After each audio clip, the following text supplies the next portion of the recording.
Samuel, quero agradecer a sua vida, a oportunidade, que Deus possa usar ele ainda mais para estar falando com nós nessa noite. Amém? Deus abençoe. Glória a Deus. Boa noite, irmãos. A paz do Senhor, amém? Quantos vieram receber uma palavra do Senhor nessa noite? Eu tenho certeza que Ele tem uma palavra para mim e para você nessa noite. Nós ficamos felizes porque Deus tem levantado obreiros na casa do Senhor, amém?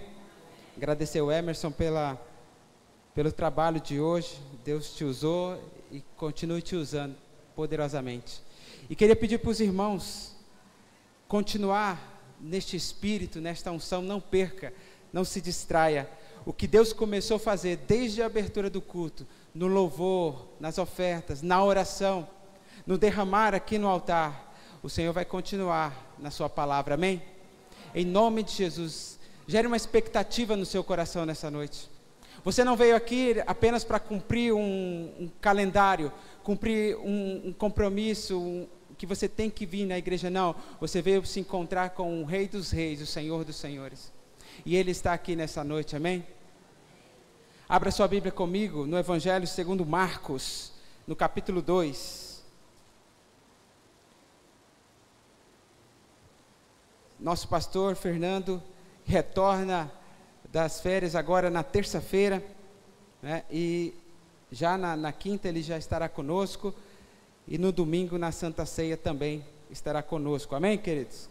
Orem pela vida do seu pastor, guarde-os em oração, em nome de Jesus.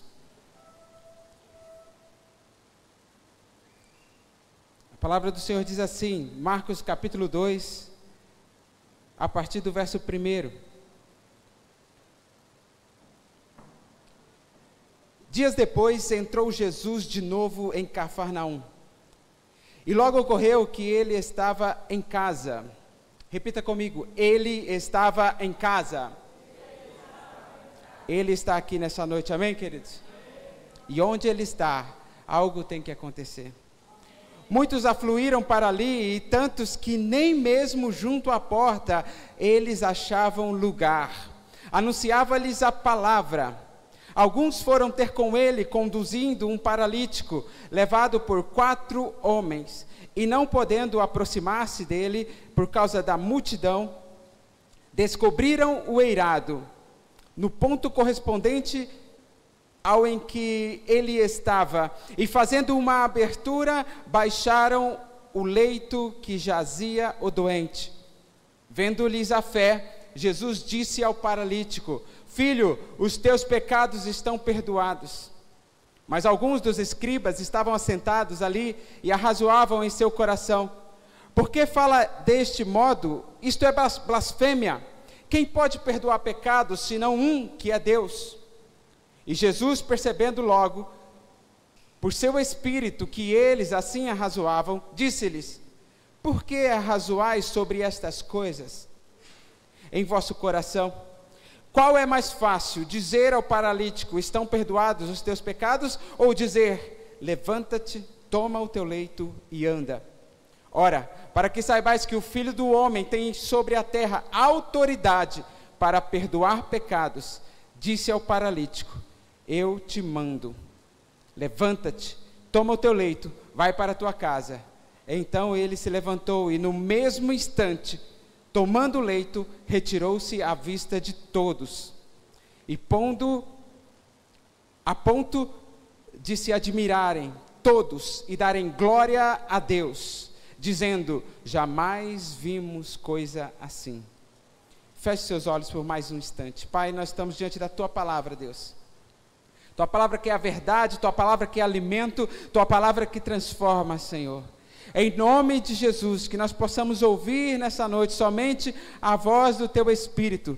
Calamos agora em nome de Jesus toda a voz do eu, do egoísmo, do egocentrismo, e calamos também toda a voz do inferno, a voz do diabo. Que os nossos ouvidos estejam atentos somente à voz do teu Espírito, a tua palavra. Traz luz aqui, Senhor, nesta noite, para que possamos entender e compreender qual a revelação que está nesta palavra. Em nome de Jesus. Amém, queridos? Domingo passado nós falamos sobre a primazia de Jesus, Ele sendo o primeiro da nossa vida, Ele sendo a luz que ilumina todo homem, e a necessidade de nós o recebermos como Senhor e Salvador de nossas vidas. Neste texto que nós lemos aqui em Marcos, percebemos Jesus no centro de uma casa, e as pessoas afluindo para aquele lugar, e Jesus anunciando a palavra. Nós falamos ainda, domingo passado, que nós, como Igreja do Senhor, nós deveríamos ser as testemunhas dessa luz, a verdadeira luz que é Jesus, que ilumina todo homem. A igreja, então, é a testemunha dessa luz. E o que eu vejo aqui, um quadro parecido como uma igreja, alguém no centro, pregando, e as pessoas ao redor, ouvindo a palavra. Mas aquele que estava pregando não era qualquer pessoa, era simplesmente Jesus, o Filho de Deus, o Filho do Deus vivo, o Emanuel, o Salvador, Ele que estava ali. A primeira coisa que nós vemos aqui nesse texto é que, depois de alguns dias, entrou Jesus de novo em Cafarnaum. Ora, se Ele entrou de novo, é porque Ele já estivera ali há algum tempo. Cafarnaum era um tipo de quartel-general, uma casa estratégica, em que Jesus, Ele saía para pregar, então Ele retornava a Cafarnaum. Frequentemente Ele saía para pregar nas redondezas, em toda a Galileia, e frequentemente Ele retornava a Cafarnaum. Esta casa, em que diz que Ele estava em casa, alguns dizem e acredita-se que é a casa de Pedro, a mesma casa onde Jesus curou a sogra de Pedro. Mas o texto dá a entender que a casa seria de Jesus, porque diz que ele estava de volta em Cafarnaum e logo ocorreu que ele estava em casa. Essa expressão estava em casa não quer dizer que a casa era de Jesus, mas é que ali ele sempre visitava, ele sempre pousava, era um lugar onde ele ficava em Cafarnaum, um lugar estratégico. Ora, Cafarnaum era uma cidade marítima, então a partir de Cafarnaum ele tinha acesso mais fácil a todas as outras cidades da região da Galileia. Para entendermos qual é a expectativa desse povo, porque quando descobriram, quando saiu lá no Facebook, nos grupos de WhatsApp, Jesus está em casa, uma multidão afluiu para aquele lugar. E a palavra diz que nem junto à porta cabia pessoas. Lotou a igreja, lotou a casa. A multidão afluía para aquele lugar. Por que será que a multidão foi todo mundo para aquele lugar? Por que Jesus chamava tanta atenção? Para que nós possamos entender qual é a expectativa desse povo e qual é a sua expectativa nessa noite, nós precisamos entender o que foi feito na primeira vinda de Jesus, lá em Cafarnaum. Aqui diz que Jesus estava de novo, ou seja, ele já estivera em Cafarnaum em algum tempo. Lá em Mateus, no capítulo 4, você não precisa abrir, eu vou ler para você. Depois que Jesus foi batizado por João, depois que ele foi tentado no deserto, e depois que ele soube que João fora preso, a palavra diz que Jesus, deixando Nazaré, foi morar em Cafarnaum. Esta então foi a primeira vez que Jesus pisa naquela terra. Cafarnaum é uma cidade simbólica, é um lugar profético, porque Isaías, muitos anos antes de Jesus, já havia profetizado sobre aquela terra, Cafarnaum. E no versículo 15 do capítulo 4 de Mateus diz que a terra de Zebulon, a terra de Naftali, caminho do mar, além do Jordão, Galileia dos gentios, o povo que jazia em trevas, viu grande luz. E aos que viviam na região da sombra da morte, resplandeceu-lhes a luz. Cafarnaum era o lugar profético, onde Isaías já havia profetizado.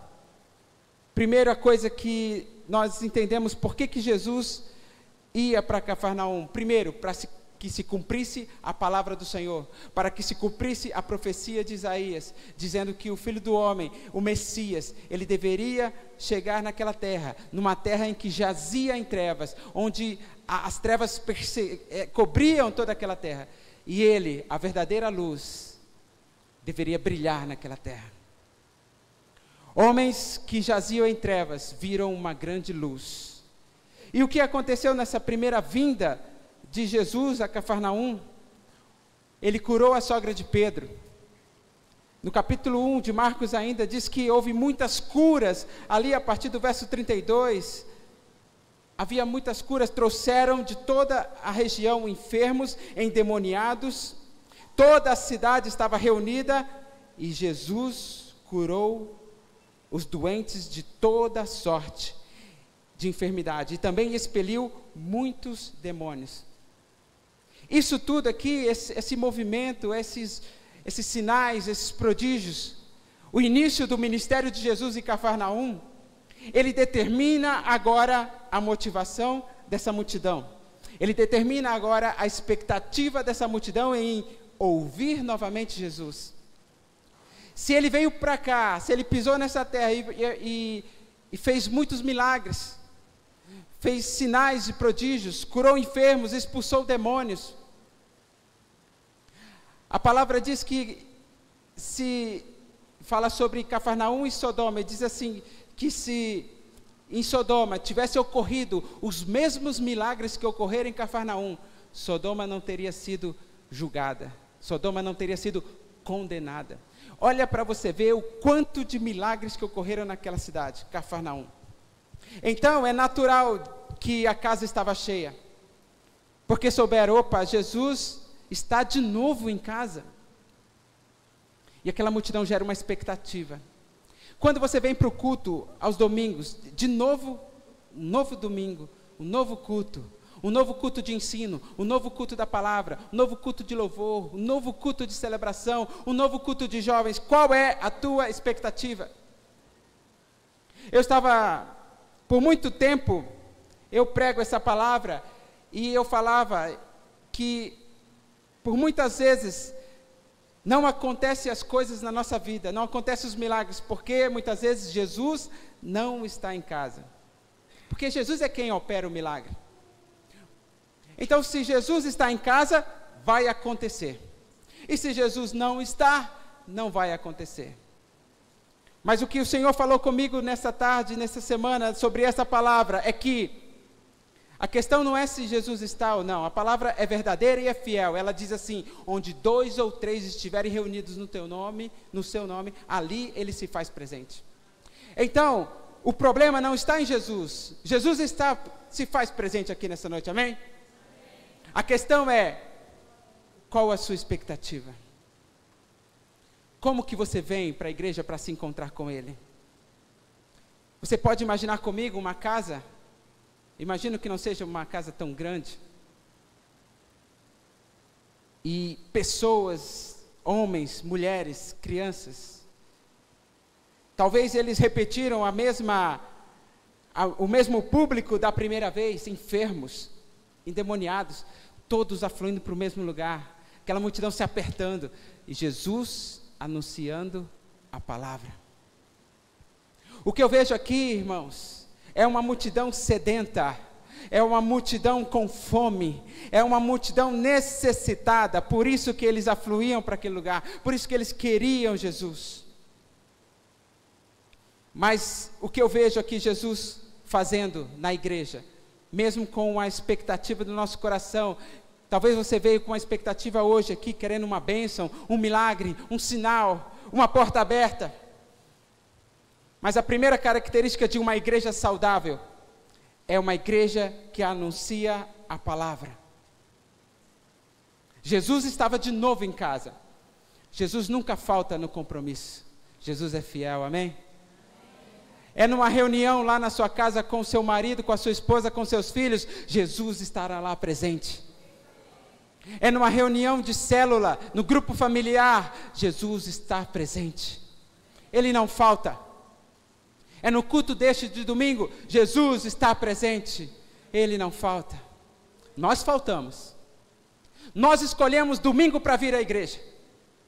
Nós damos preferência para o domingo de ceia. Eu dou preferência para aquele domingo que vai ter apresentação. Mas Jesus não faz diferença. Jesus está presente aqui nessa noite, amém, queridos? Jesus está presente toda vez que um pequenino clamar por Ele, Ele vai vir se fazer presente no meio de nós. Aleluia! E como diz a canção, Ele vai vir para fazer o que tem que fazer. Aleluia!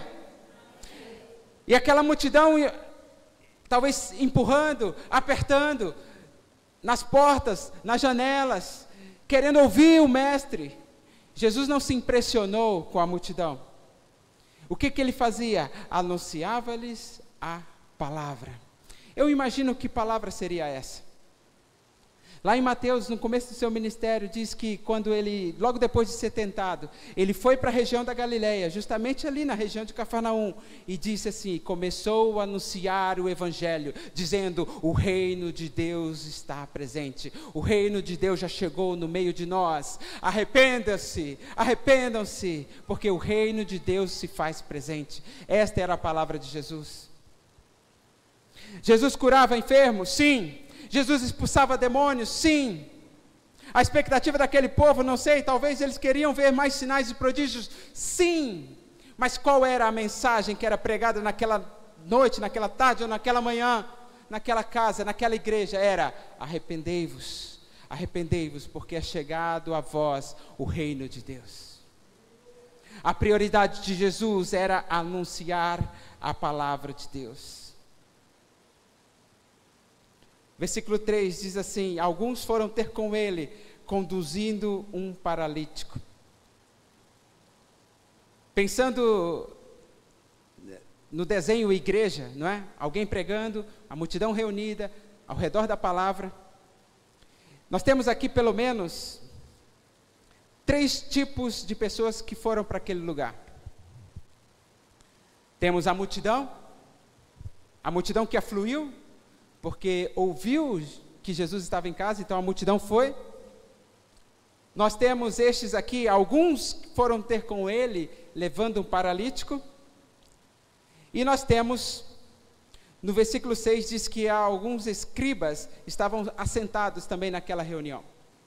Então nós temos a multidão, os fariseus, e alguns levando o paralítico. 3 tipos de pessoas que vem ouvir Jesus, que participa do culto de Jesus. Esse mesmo episódio é narrado por Mateus no capítulo 9 e Lucas no capítulo 5. Em Mateus no capítulo 9 diz que mestres da lei, fariseus de toda a região da Galileia, veio naquele dia para ouvir Jesus. E diz que eles estavam assentados. Então, eu tenho aqui o primeiro grupo de pessoas que vêm ouvir Jesus. Talvez no nosso meio, nós podemos identificar esses 3 tipos de pessoas. A multidão, os fariseus e aqueles alguns conduzindo um paralítico. Nós vamos falar sobre cada um deles. Primeiro eu quero falar da multidão. Essa multidão que vem ver Jesus por curiosidade ou por necessidade. Essa multidão seguia Jesus por onde ele ia. Era natural, porque ele fazia milagres. Então, onde ele estava, a multidão estava presente. E nessa reunião, não podia ser diferente. A multidão teria que estar ali também. Em Marcos, no capítulo 1, versículo 35, diz que Jesus se retirou num lugar deserto para orar. E logo que ele começou a orar, passou um tempo, os seus discípulos, Simão e aqueles que estavam com ele, saíram correndo, procurando Jesus, porque a multidão buscava. E a palavra do Senhor diz assim, Simão e os que estavam com ele, tendo encontrado Jesus lá orando, no lugar deserto, disse assim, mestre, todos te buscam. A multidão é aquele grupo de pessoas que buscam Jesus. Mas qual é a motivação de buscar esse Jesus? Certa vez, Jesus multiplicou pães e peixes. num determinado lugar. Depois dessa multiplicação de peixes, Jesus pegou um barco e foi para um outro lado. Mas a multidão foi para aquele lugar, buscando saber se ainda havia pães e peixes ali. E não encontrando Jesus, disse, vamos para Cafarnaum, porque provavelmente Jesus não está aqui, mas Jesus vai estar lá.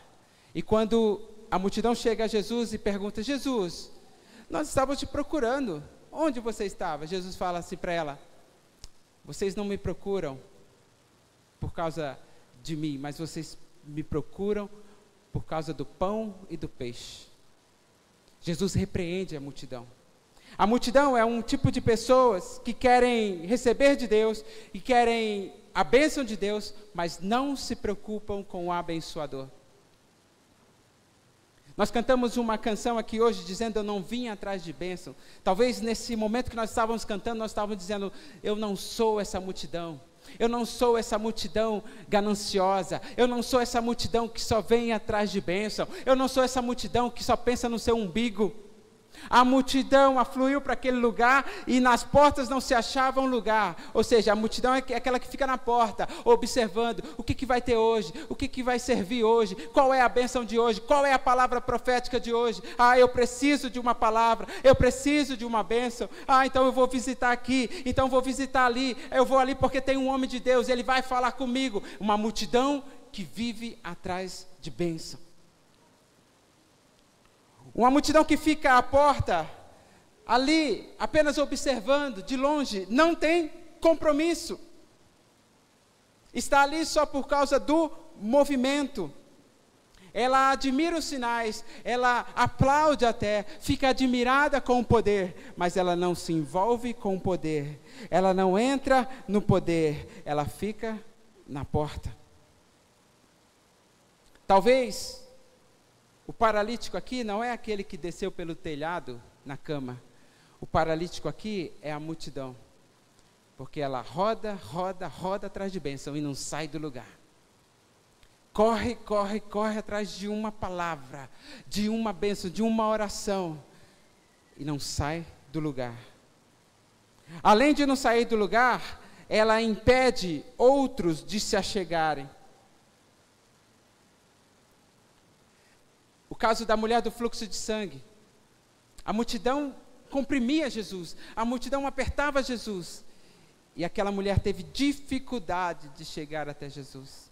Da mesma forma que alguns homens aqui, diz que o paralítico era levado por 4 homens, eles não puderam se aproximar por causa da multidão.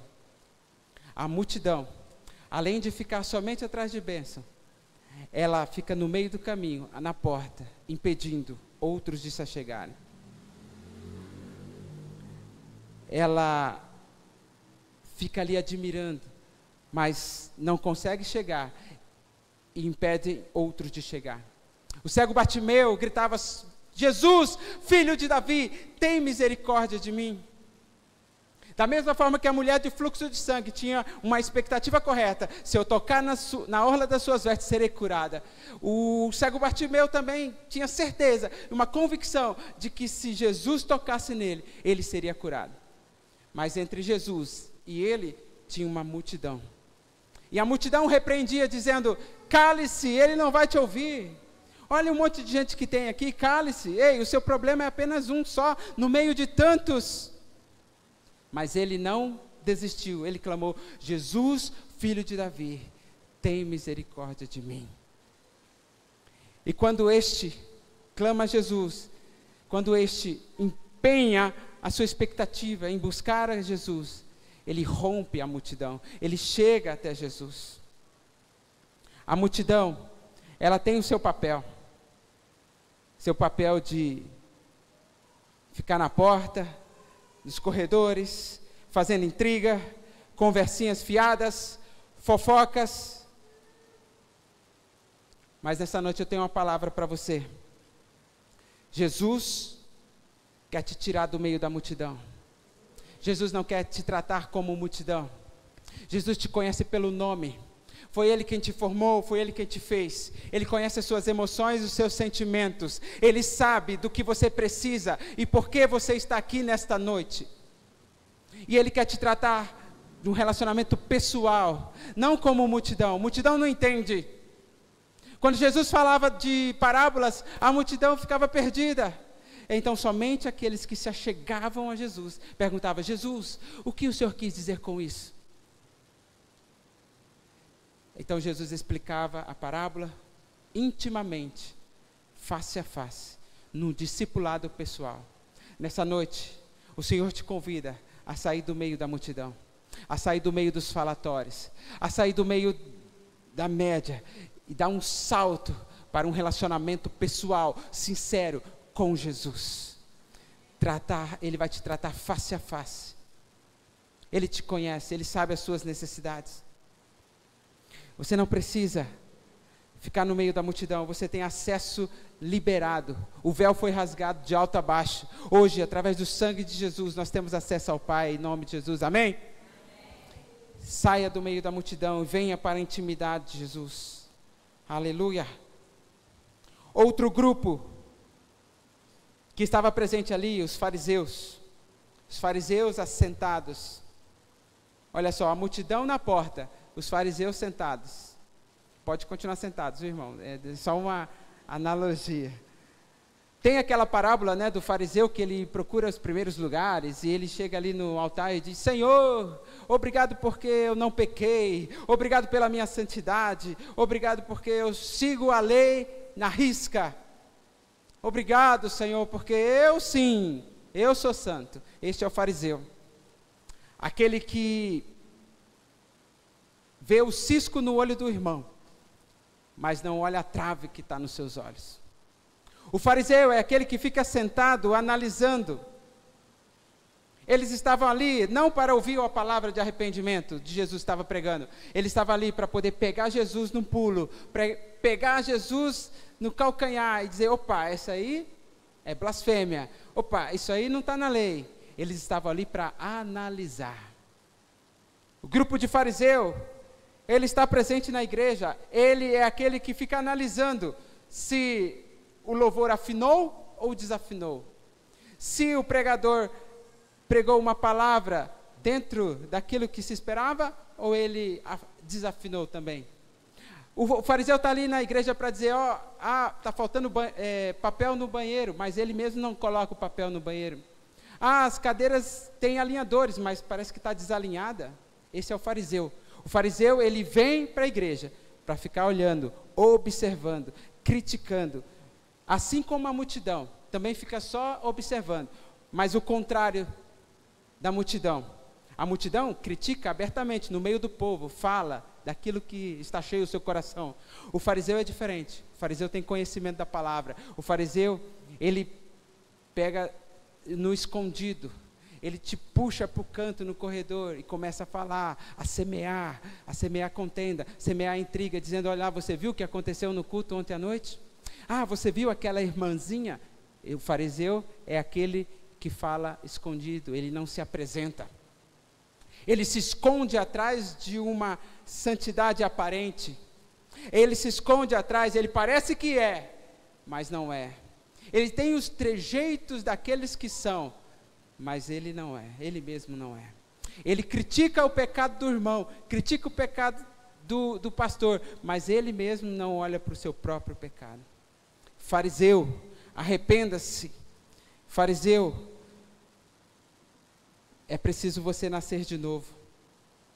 Assim como eu tenho uma palavra para a multidão nessa noite, Jesus quer te tirar do meio da multidão e ter um relacionamento sincero contigo, pessoal, tratar-te pelo nome. Assim também Jesus chama o fariseu e diz: fariseu, é necessário que nasça de novo. João no capítulo 3, Nicodemos chega a Jesus, dizendo: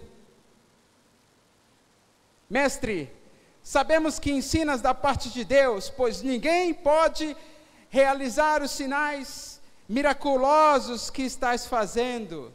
O fariseu já chega elogiando, batendo tapinha nas costas. Jesus, eu sei que o Senhor é o Messias. Jesus, eu conferi aqui na palavra, na lei, você está certinho, hein, Jesus? Parabéns. Mas Jesus olha nos olhos de Nicodemos e diz: eu não quero saber da sua opinião, se estou certo ou errado, eu quero saber de você. Você precisa nascer de novo, Nicodemos. Você sabe muito de lei, você sabe muito de Bíblia, você está me julgando, você quer, então, discutir Bíblia? Eu não quero discutir Bíblia, eu quero discutir o seu coração. Jesus responde a ele, depois desse elogio, né, dizendo, mestre, eu sei que você veio da parte de Deus, né, e que ninguém pode realizar os milagres que você realiza. Jesus disse assim, digo-lhe a verdade, ninguém pode ver o reino de Deus se não nascer de novo. A resposta de Jesus não tem nada a ver com a pergunta ou com a inquisição de Nicodemos, não é mesmo? Nicodemos estava esperando ali uma aula de Bíblia, talvez diante do mestre, né? Ele queria aprender algumas coisas. Mas Jesus, ele sabia que Nicodemos já sabia que ele era o mestre, então ele dizia assim, Nicodemos, você já sabe então, que eu vim da parte de Deus. Você já sabe que não há outro que pode fazer os mesmos milagres que eu faço. Então, Nicodemos, se você já sabe disso, é hora de nascer de novo. É hora de se entregar. Então, a palavra para este grupo de fariseus é: se arrependa, se humilhe. Importa-vos nascer de novo, importa-nos nascer de novo. O fariseu não se humilha, o fariseu não se submete. O fariseu quer mandar, o fariseu quer liderar, mas ele mesmo não pode ser liderado, não consegue. Então, nessa noite, o Senhor vem, é uma palavra dura para nós. Se nós nos identificamos com multidão ou com fariseu, este é o momento de deixarmos tudo para trás e viver uma vida nova com o Mestre, amém?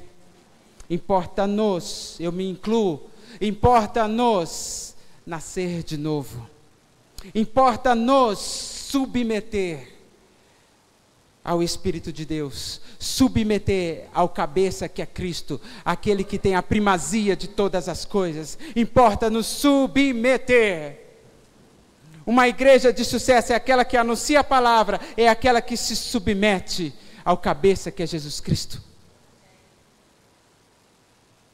Eu quero voltar somente no ponto em que Jesus anunciava ali a palavra. Antes de falar desse terceiro grupo que frequenta a igreja. Uma igreja saudável é uma igreja que anuncia a palavra. É uma igreja que está firmada na palavra e na verdade. Hernandes Dias Lopes fala que existem 3 inimigos da igreja: o liberalismo, o racionalismo e o sincretismo. O liberalismo vai dizer, Jesus disse isso, está escrito assim, mas não é bem assim. Ei, você entendeu mal, vamos melhorar esse texto aí. O liberalismo diz assim, Deus disse que não pode, mas espera aí, nesse contexto diz outra coisa. Ah, ele disse isso lá naquela época, mas nos dias de hoje é diferente. O liberalismo diz, você pode, desde que não deixa subir para o coração. Desde que você seja feliz, você pode todas as coisas. O liberalismo, ele é liberal, ele libera. E o liberalismo tem matado as igrejas, por causa dessa libertinagem que tem hoje dentro das igrejas. O liberalismo, ele olha para um texto como Gênesis 1 e 2 e diz, isso não é verdade, eu creio na palavra, mas esses 2 versículos é alegoria, é sentido figurado, não existiu. O liberalismo, ele coloca em xeque a verdade, a veracidade da palavra. Graças a Deus, porque nós estamos numa igreja que preza pela verdade da palavra, amém, queridos? E uma igreja que tem coragem de pregar a palavra. No meio de uma sociedade liberal, no meio de uma sociedade permissiva, uma igreja que tem coragem de pregar a palavra. O racionalismo vai dizer assim, eu não acredito que um homem pode ser engolido por um peixe, uma baleia, um peixe.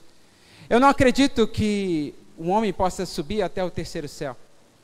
O racionalismo, ele quer entender Deus a partir do seu raciocínio, a partir do seu intelecto. Tem algumas coisas na Bíblia que realmente nós não entendemos, que fica para o mistério de Deus. E quando a nossa mente não alcança, aí entra a nossa fé. Aí entra, nós temos que crer. Ah, mas eu não entendo, mas eu creio.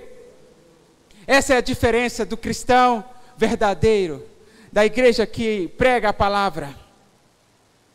E o último inimigo da palavra é o sincretismo religioso.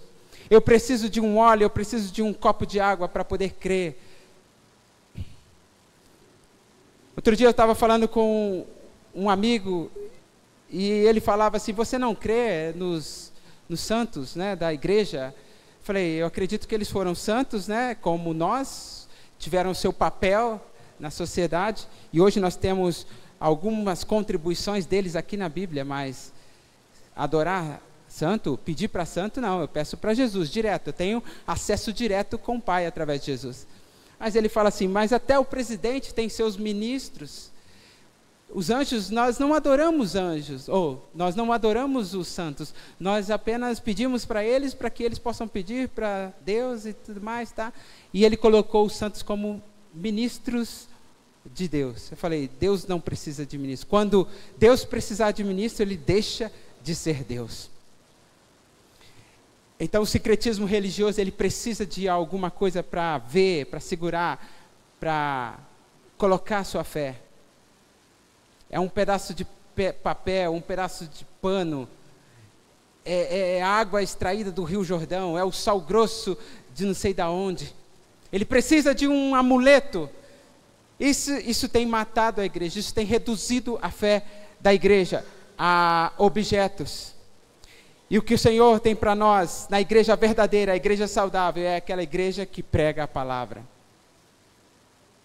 Quando você ouve uma palavra dessa verdade, você não se contenta com nenhum outro alimento, nenhum outro mexido que fazem por aí. Fazem um mexido e entregam para as pessoas. Quem conhece a palavra, quem é alimentado pela verdadeira palavra, ele não se contenta com outro alimento, senão a palavra.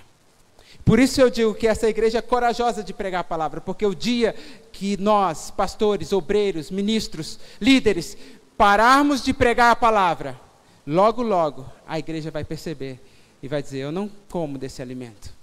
Esse alimento é estranho. Então, em nome de Jesus, que nós possamos continuar pregando a palavra. Amém, queridos? Aleluia. O terceiro grupo que estava presente no culto de Jesus. E você não vai falar da cura do paralítico? Calma aí, segura aí que eu vou falar. Nós estamos apenas construindo essa igreja. Amém? O pastor pregando o Senhor Jesus, a multidão ao redor, os fariseus anotou os pontos aí da pregação? Talvez não teve ponto, né, nessa pregação. Foi lá, voltou, voltou, mas não teve. Eu tenho o esboço aqui, mas todo tempo eu não consigo nem abrir ele. Você já anotou aí? Então, tem a multidão que veio para ver os sinais. Tem os fariseus que ficam anotando tudo o que acontece no culto, para depois ficar conversando no WhatsApp e compartilhando como que foi a roupa do irmão, como se ele errou na concordância verbal, na nominal. Agora, o terceiro grupo, antes de nós falarmos do milagre, é aqueles, alguns que vieram também a Jesus. Olha, a multidão veio. Os fariseus vieram primeiro, porque eles estavam sentados ali no lugar. Eles acharam lugar para sentar. Agora, existem alguns homens, um grupo de pessoas, talvez pequeno, mas que veio também para Jesus. Só que eles entenderam que não podiam chegar até Jesus de mãos vazias. Eles não podiam chegar até Jesus simplesmente só para receber. Eles sabiam que Jesus podia fazer alguma coisa. Então, no caminho, ele passou na casa de um amigo, passou na casa do outro e disse, Jesus está lá pregando, vem ouvir a palavra da verdade, vem ouvir a palavra de cura. Mateus, no capítulo 9, narrando o mesmo episódio, diz que o espírito de cura estava sobre Jesus. Eu não duvido que esses poucos homens sabiam qual era o espírito que estava sobre Jesus. A multidão estava curiosa para saber o que Jesus ia fazer. O Nicodemos, os fariseus estavam ansiosos para saber em que ponto Jesus vai deslizar. Mas aqueles poucos homens sabiam exatamente o que Jesus estava fazendo e o que ele tinha poder para fazer. Estes poucos homens, eles vieram conduzindo um paralítico. Este terceiro grupo não está na porta. Este terceiro grupo não está sentado na assembleia. Esse terceiro grupo está lá fora, preocupado com o paralítico. Este terceiro grupo está lá fora, preocupado com o caído, preocupado com o perdido, preocupado com o adúltero, preocupado com o viciado. Esse terceiro grupo está lá fora, preocupado com o faminto, preocupado com aquele que está sem Jesus. Esse terceiro grupo é o chamado grupo daqueles que saem das quatro paredes e vão para fora. Este terceiro grupo é aquele que leva em si a verdadeira luz, a luz do Evangelho. Esse terceiro grupo é aquele que serão as testemunhas de Jesus, por onde quer que andarem, resplandecerão a luz de Cristo, amém? Oxalá, Deus queira que nós possamos nos integrar a este grupo. Queira Deus que nessa noite o Senhor nos visite com o seu Espírito Santo, como já começou desde o início do culto, e consiga, através do seu Espírito, comover o nosso coração, a mover as nossas atitudes, ao ponto de nós deixarmos a multidão, ao ponto de nós deixarmos as críticas e irmos lá para fora. E olharmos ao nosso redor e ver quem está sofrendo, quem está precisando de uma palavra. Eu venho para a igreja só para receber, só preocupado com os meus problemas, com o meu umbigo? Ou eu penso em quem eu posso levar para a igreja? A quem eu posso proclamar este Evangelho? A quem eu posso testemunhar de Cristo? O que Ele fez na minha vida, Ele pode fazer na vida do meu irmão, do meu vizinho, do meu amigo no trabalho. Você consegue colocar na sua mente aí uma pessoa que precisa desse Evangelho? Você consegue trazer à memória agora uma só pessoa? Uma. Eu sei que tem muitas. Uma só. Nós já temos 80 pessoas aqui, ou 70 pessoas. Que se nós fizéssemos um esforço para falar, para testemunhar. Ah, mas eu não sei falar. Ah, mas eu não sei como chegar. Ah, mas a pessoa é muito difícil. Ore a Deus. Jejue. Coloque essa pessoa diante de Deus. Peça a Deus sabedoria. Deus vai te dar uma oportunidade para falar do amor dele para essa pessoa. E quando chegar o momento, a oportunidade, você vai trazer ela. Talvez não para a igreja, mas vai trazer para Cristo. Amém? Porque você sabe quem é o Cristo a quem você serve. E você sabe qual é o Espírito que está sobre ele, o Espírito de cura. Existe aí fora uma multidão de paralíticos, uma multidão que está em trevas e precisa da grande luz, a mesma luz que resplandeceu sobre Cafarnaum, a mesma luz que resplandeceu sobre a minha e a sua vida, a mesma luz, elas precisam desta luz. E quem tem a palavra da verdade? Quem tem essa luz, senão aqueles que são as testemunhas da luz? Que nós possamos proclamar o Evangelho. Amém, queridos? E nós aprendemos algumas lições também com este grupo, como ser igreja. Nós já vimos como não ser igreja, é não fazer parte da multidão e não fazer parte dos fariseus. Agora, como ser igreja? Fazer parte destes, poucos, mas destes que conduzem o perdido até Jesus. E eles nos ensinam algumas lições, eu quero passar rapidamente com vocês. Primeiro, a empatia. Aquele grupo de homens, ali diz 4 homens, né? Alguns foram ter com ele, conduzindo o paralítico, levado por 4 homens. 4 homens carregavam o paralítico, mas estes alguns, pode ser que são outras pessoas que estavam ali também, mas só 4 carregavam o paralítico.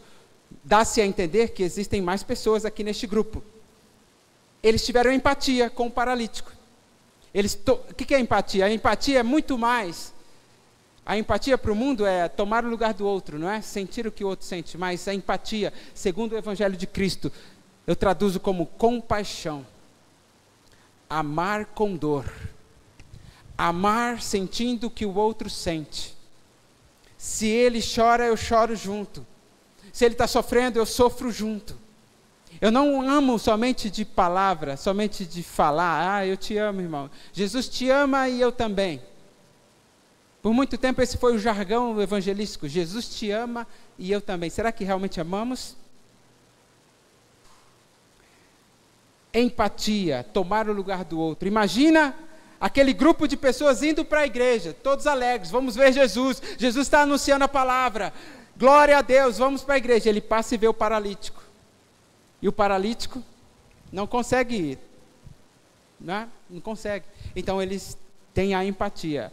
Eles desejam que o paralítico tenha a mesma experiência que eles tinham com Jesus. Então eles pegam esse paralítico e levam até Jesus. Mas chega num ponto em que eles não conseguem se aproximar do mestre. Eles sabiam, eles tinham a expectativa correta de que se eles chegassem em Jesus, Jesus poderia fazer um milagre na vida daquele paralítico. Mas eles não conseguiram chegar, a multidão não impediu. Então a segunda lição que eu aprendo de ser igreja: primeira, empatia, compaixão, olhar para o lado, não só olhar para o próprio umbigo, mas olhar para o lado, ver se o irmão está realmente feliz. Quando você fala para o irmão, está tudo bem, você espera que ele diga tudo bem para você continuar a sua vida? Ou você está preparado para ele responder, não está bem, irmão, ora por mim? Quando nós perguntamos, está tudo bem, o irmão fala, não está bem, até levamos um susto, né? Putz, agora não está bem, nessa hora que eu estou atrasado. Por que você não falou que estava bem? Eu já estava indo embora. Será que você realmente está preocupado quando você pergunta, está tudo bem? Que o Espírito Santo de Deus possa gerar em nós esse amor, essa compaixão. Eu peço a Deus que eu possa olhar nos seus olhos e compreender como você está, e ver como você está. Eu quero sentir o que você sente. Eu quero olhar para você com olhos que Jesus olhou para mim, e me salvou, e me resgatou, e me amou, mesmo eu sendo falho, mesmo eu sendo pecador, Ele me amou. Eu quero olhar para você como Jesus olhou para mim. Primeira lição, empatia. Segunda, perseverança. Uma igreja que persevera, ela vence. No estudo do Apocalipse, você vai ver que as igrejas que receberam as cartas, diz lá no final das cartas, aquele que vencer, darei a coroa da vida. Aquele que prevalecer, darei permissão para entrar no santuário, no paraíso. Aquele que permanecer, aquele que vencer, aquele que perseverar, ou seja, perseverança, luta, confiança, resiliência, são características da igreja de Jesus Cristo. Hoje, no século 21, nós estamos, igreja hoje, porque a igreja resistiu nos séculos passados. Nós podemos hoje cultuar a Deus aqui livremente, porque a igreja resistiu, perseverou. A igreja venceu a perseguição, a igreja venceu a Roma, a igreja venceu o Coliseu, a igreja venceu a heresia, a igreja venceu o Covid, a igreja está de pé, a igreja é forte, a igreja é perseverante. Então eu, que faço parte da igreja, eu tenho que perseverar nas minhas lutas. Está difícil, irmão? Está difícil segurar até o final deste culto? Persevera, está acabando. Persevera.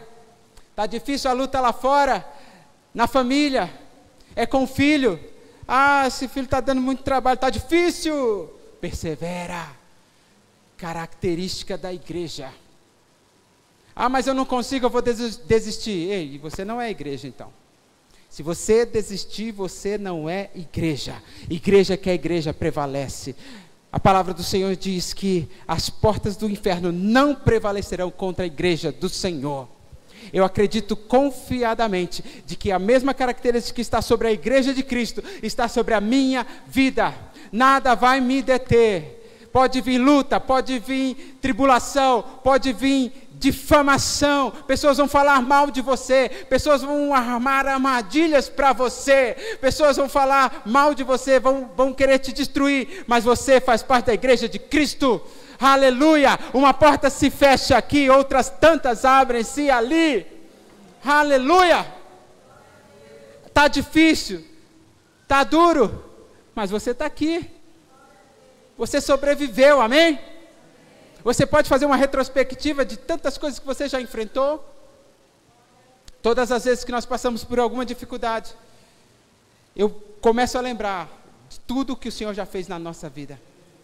E eu oro a Deus e falo, não vai ser diferente. Deus vai agir de novo. Deus vai prover de novo. Aleluia! Bendito seja o nome do Senhor. Ele não vai deixar você desistir. Ele pega pela sua mão. Ele não vai fazer você nadar e morrer na praia, não. Aquele que começou a boa obra é fiel para terminá-la. Amém, queridos? Ei, eu não estou profetizando bonança, não estou profetizando só vida boa, não. Estou profetizando resiliência, perseverança, mesmo em meio às lutas, porque eu sei a quem eu tenho servido. Aquele que nunca perdeu batalhas, amém? Glória a Deus. A última característica deste grupo que se aproxima de Jesus, que não é a multidão que está à porta, não são os fariseus que estão sentados, mas é aqueles que perseveram, mesmo em meio à dificuldade. O que eles fizeram? Subiram na casa. Não é que eles abriram o telhado. As casas dessa época, eles tinham uma abertura chamada eirado. Então eles foram lá naquela abertura, abriram aquela abertura e colocaram o paralítico ali, bem no meio onde Jesus estava. E no versículo 5 diz assim, vendo-lhes a fé. A característica da igreja que vai prevalecer, que vai permanecer, é a fé. Amém? Creia que Ele pode fazer infinitamente mais, abundantemente além daquilo que pedimos e pensamos, segundo o poder que em nós opera. Que poder que é esse que opera em nós? Lembra do texto da semana passada? Todos o quanto receberam, deu-lhes o poder de serem feitos filhos de Deus, a saber, os que creem no seu nome. Este poder que opera em nós, infinitamente mais, abundantemente além daquilo que pedimos e pensamos, este poder chama-se fé. Aquele que crer em mim, ainda que esteja morto, viverá. Eu quero liberar uma palavra de vida aqui nessa noite. Qual a área da sua vida que está morta? Qual a área da sua vida que parece impossível? Deus falou desde o início deste culto, não há nada tão demasiadamente impossível para mim. Eu olho para um lado, parece que não tem saída. Olho para o outro, está meio escuridão. Ei, eu venho te apresentar a verdadeira luz que ilumina todo homem. Aquele que é o autor e consumador da nossa fé. Creia nele, ele é capaz de fazer isso, o impossível na sua vida. Amém, queridos? Vendo-lhes a fé. Jesus estava pregando, anunciando a palavra, e Jesus viu a fé daqueles irmãos, tanto daqueles que carregavam o paralítico, quanto do próprio paralítico, e disse, filho, os teus pecados estão perdoados. De novo, uma incoerência aqui. Se nós fôssemos falar de coerência textual, numa redação, por exemplo, fugiu do tema, Jesus fugiu do tema da redação aqui. Opa, a redação era enfermidade, espírito de cura, somado igual a cura, libertação. Mas o que ele fez?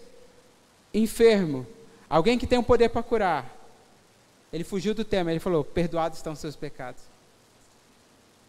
A expectativa talvez seria que ele curasse de imediato. Mas eu quero te dizer que o mesmo Deus que santifica o corpo, a alma e o espírito, é o mesmo Deus que cura o corpo, a alma e o espírito também. Aleluia. Há um tempo atrás, ainda quando minha mãe era viva, eu orava com ela. Todos os dias, eu morava com ela até os 30 anos, né? Minha esposa, amada. E eu colocava minha mãe para dormir todo dia, assim como eu faço com os meus filhos. E orava por ela, como oro hoje pelos meus filhos. E eu orava por ela. Ela era uma senhora que sofria de muitas enfermidades. E o Senhor me trouxe à mente isso agora. Eu orava por ela justamente dessa forma. O Senhor é poderoso para curar corpo, alma e espírito. Porque Ele santifica o corpo, alma e espírito, então Ele cura também o corpo, alma e espírito. E o Senhor me trouxe à memória isso porque Nesse texto ele diz: filho, os teus pecados estão perdoados. Mas lá no texto de Mateus, capítulo 9, ele diz: filho, tem de bom ânimo, os teus pecados estão perdoados. Jesus quer atuar na nossa vida por completo, na integralidade. Bendito seja o nome do Senhor. Se o Senhor permitir, eu vou terminar por agora, daqui uns 10, 15 minutos. Mas eu quero deixar isso bem claro, que isso seja gravado no teu coração. Corpo, alma e espírito. Deus é um Deus que te entende as suas emoções. Ele entende as suas limitações do seu corpo. E Ele conhece o seu espírito. Deus não é um Deus que só quer o seu espírito, só quer salvar a sua alma, não. Ele quer te curar por completo. Ele falou para o paralítico: tem de bom ânimo, ou seja, anima-te, levanta essa cabeça, deixa de ficar triste. Sabe essa angústia que você sente aí todas as tardes, todas as noites, quando você deita a cabeça no travesseiro, dizendo: ai, como que eu vou iniciar essa semana? Como que eu vou começar uma segunda-feira? Sabe essa angústia que te trava, que te paralisa, e diz para você: você não vai conseguir. Você não tem ânimo nem para lavar uma louça, para arrumar uma cama, para varrer uma casa, para ir ao supermercado comprar um pão para o café da manhã. Você não tem ânimo para levantar da cama. O Senhor, nesta noite, diz: eu quero te curar. Eu não quero salvar somente a sua alma, mas eu quero te curar o seu corpo, a sua alma e o seu espírito. Tem de bom ânimo, perdoados estão os teus pecados. Ele cura a alma daquele paralítico primeiro. Porque para que Deus comece a operar o milagre, Ele precisa ver uma expectativa no seu coração. Quando ele chegou do paralítico do tanque de Betesda, ele disse: ei, você quer ser curado? Ele não chegou lá curando todo mundo. Ele perguntou: você quer ser curado? Talvez o desânimo, a tristeza tomou conta do seu coração, e quando Jesus apresenta uma palavra como essa para você, você diz: não é para mim. Jesus está curando nessa noite, não é para mim. Eu quero dizer, é para você sim. Não deixe a tristeza dizer que não. Coloque a sua fé em prática, diz que sim. Jesus pergunta: você quer ser curado? E ele espera uma resposta. A resposta do paralítico de Betesda diz: mas toda vez que o anjo desce e eu fico aqui, alguém entra primeiro no meu lugar. Ei, ele não quer saber dos seus problemas, das suas lamentações. A pergunta é: você quer ser curado? Fique em pé no seu lugar. Em nome de Jesus, você quer ser curado? Bendito seja o nome do Senhor. Primeiro ele pede para aquele paralítico: levanta a cabeça, sorria, tem de bom ânimo, você está diante do Filho de Deus, aquele que pode todas as coisas. Ei, ânimo! E depois ele fala: perdoados estão os teus pecados. A prioridade de Jesus é anunciar o Evangelho da salvação, amém? Talvez o Evangelho, ele veio, talvez não, certeza, o Evangelho veio acompanhado pelos sinais e prodígios, e o próprio Jesus disse: em meu nome vocês farão coisas maiores ainda. Por que Jesus delega para a igreja, para mim e para você, o poder de fazer coisas maiores que Ele fez? Porque essas coisas, estes sinais, não são importantes. Sabe isso aqui que eu fiz? Curei o cego. Sabe isso aqui que eu fiz? Levantei o aleijado. Sabe isso aqui que eu fiz? Ressuscitei o morto. Ei, você pode fazer coisa maior, porque este aqui não é o propósito. O propósito é a salvação.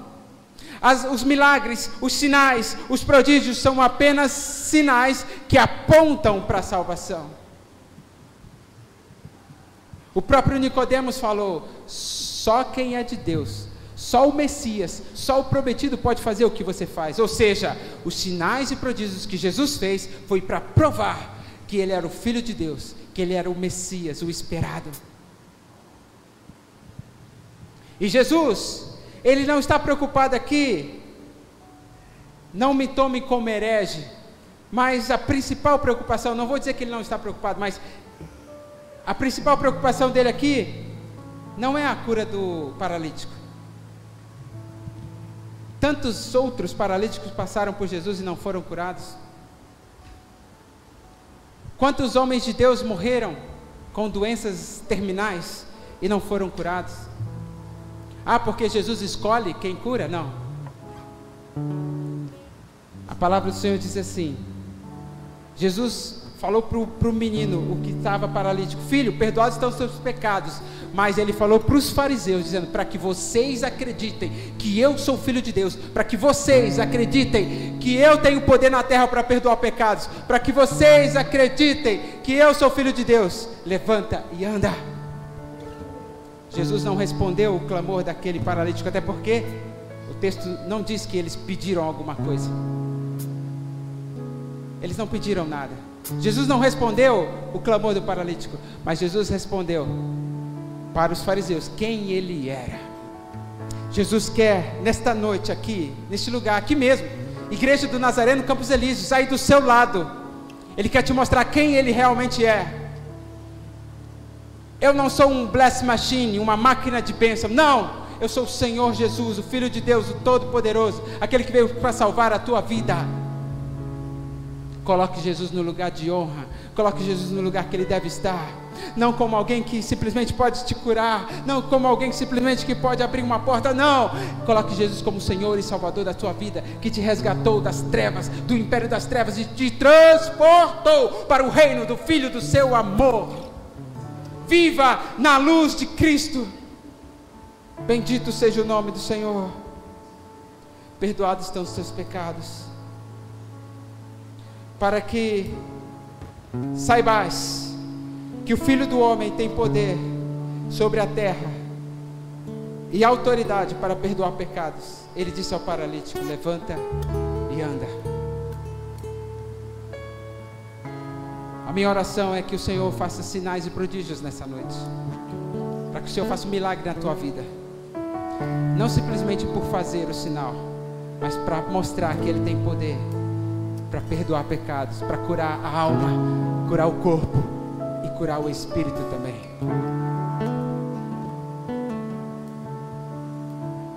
Feche seus olhos. Bendito Deus, move aqui nesse lugar, Senhor.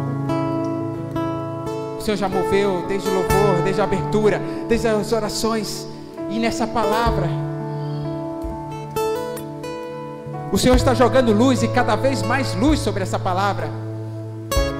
E nós queremos terminar neste ponto, mas que o Senhor continue falando nos corações dos irmãos. Nessa noite o Senhor, Ele não está preocupado somente com a sua espiritualidade. Ele quer saber como você está, sua alma, o seu ânimo, o seu corpo. Ele quer te curar, Ele quer te libertar, Ele quer te salvar. A tradição dizia que para o paralítico ser curado, ele deveria ser perdoado, porque a tradição dizia: se o homem nasceu paralítico é porque ele pecou, ou seus pais pecaram. Então ele deveria se apresentar diante do sacerdote, e se oferecesse uma oferta de libação, uma oferta de sacrifício, e os seus pecados fossem perdoados, então ele poderia ser curado. Quando nós entendemos a história da tradição, nós entendemos o porquê Jesus curou aquele paralítico. Porque ele queria provar para os fariseus, para a multidão e para aqueles que acreditavam nele, de que verdadeiramente os pecados daquele homem foram perdoados. Porque para os judeus, reconhecer que o pecado de alguém foi perdoado, o sinal era que ele fosse curado. E para que ele fosse curado, o sinal era que ele fosse perdoado. Então Jesus, na frente dos mestres da lei, na frente dos fariseus, disse assim: hoje se cumpre a palavra do Senhor. Perdoados estão os teus pecados. E para que vocês saibais que verdadeiramente os pecados estão perdoados, levanta e anda. Nessa noite o Senhor quer perdoar pecados. Nessa noite quer que você se entregue a Ele por completo. Nós vamos ouvir uma canção.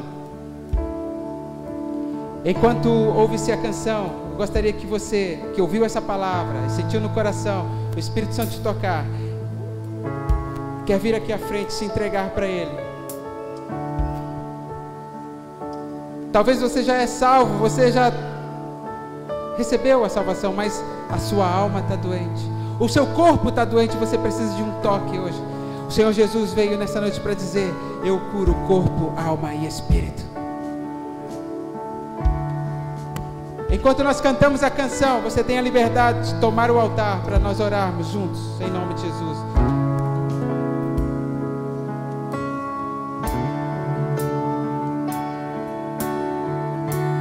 Você que quer entregar a sua vida para Jesus também, você tem liberdade para levantar sua mão e dizer: eu quero esse Jesus na minha vida, e eu vou orar por você. Cantemos.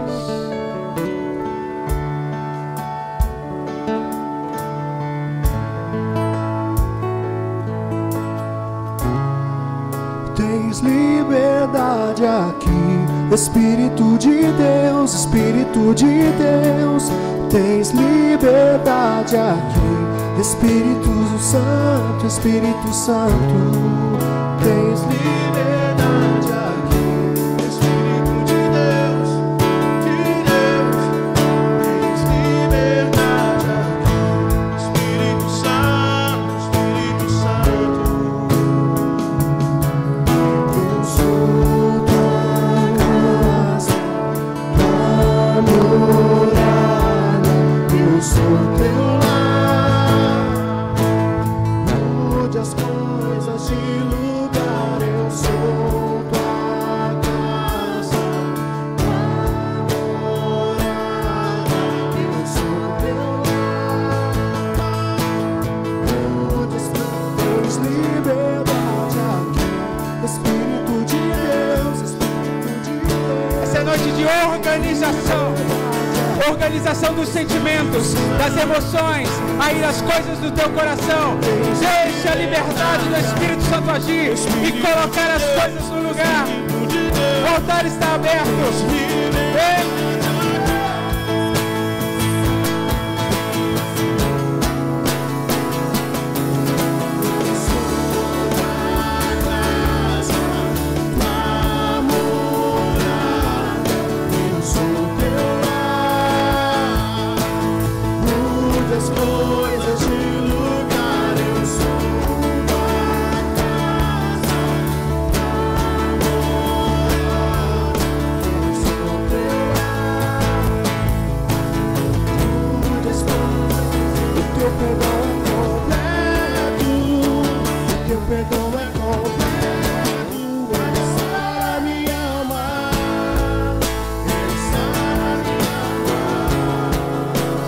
Que cura o corpo, a alma e o espírito. O seu perdão é completo.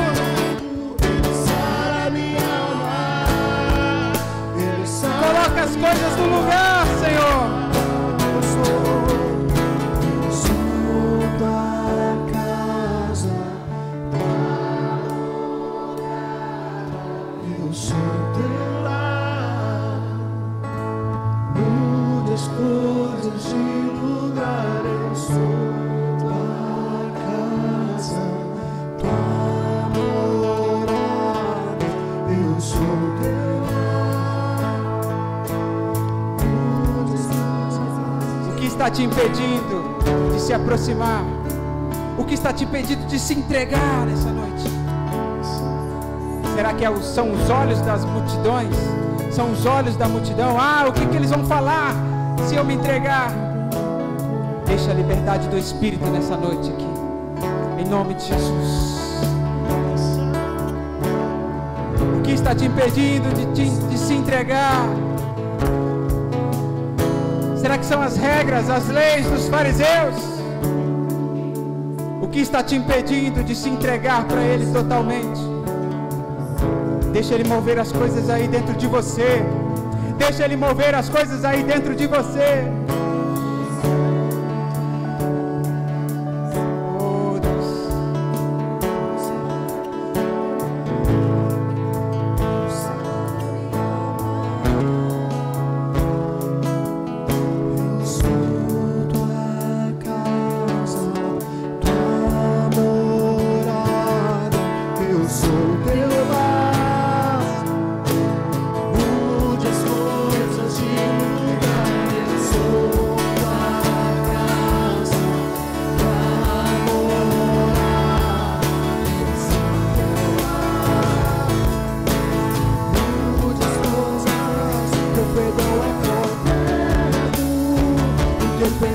completo, Ele sara minha alma, Ele sara minha alma. O teu perdão é completo, o teu perdão é completo, Ele sara minha alma. Cura, Senhor, corpo, alma e espírito. O teu perdão é completo. O Deus Trino, Ele te conhece, porque você também é um ser trino, corpo, alma e espírito. Ele te abraça hoje, Ele te abraça.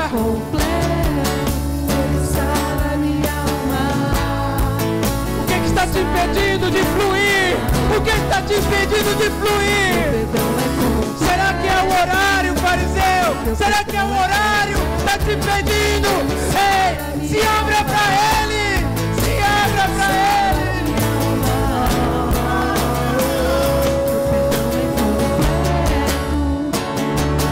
Vai, louvor, louvor, vamos!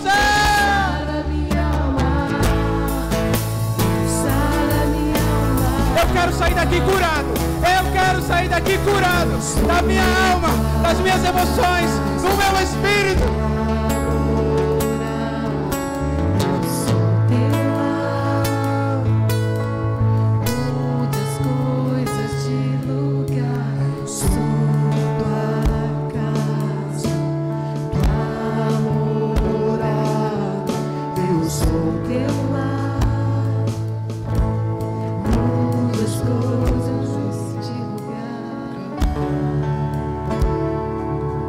Suas mãos bem no alto. Fala assim: Senhor Jesus, eu reconheço que Tu és o Senhor. O Espírito de cura o Senhor derramou hoje aqui. Eu recebo. Fala com toda a fé do teu coração: eu recebo a cura do Senhor, a cura completa do corpo, da alma e do espírito. Obrigado, Senhor, pela Tua palavra. Glória a Deus, aleluia, aplauda o nome do Senhor. Receba a cura completa do corpo, da alma e do espírito, em nome de Jesus, aleluia.